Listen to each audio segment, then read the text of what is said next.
રહ્યા છો YNN news. હવે જોઈએ અગત્યના સમાચાર. ગત રાત્રે બન્યો અકસ્માતનો બનાવ. શહેરના તાંદલજા વિસ્તારમાં જેપી રોડ પોલીસની હદમાં ફોર વ્હીલ ચાલકે બાઇક ચાલકને લીધો અડફેટમાં. ફોર વ્હીલ ચાલક અમદાવાદનો રહેવાસી નશાની હાલતમાં કાર ચલાવતો હતો. ફોર વ્હીલ ગાડીમાંથી દારૂની બોટલ મળી આવી. 1 થી 1.5 વર્ષનો બાળક બેઠો હતો બાઇક પર. બાળકને નાની મોટી ઈજાઓ થઈ. જેપી રોડ પોલીસ સ્ટેશન દ્વારા આગળની કાર્યવાહી હાથ ધરી. ફોર વ્હીલ ચાલક વકીલ હોવાનું ચર્ચાઈ રહ્યું છે.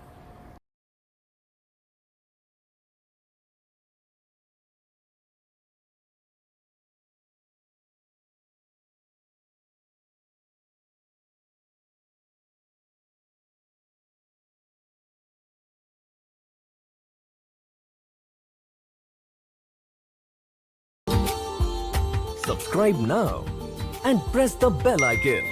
Never miss an update.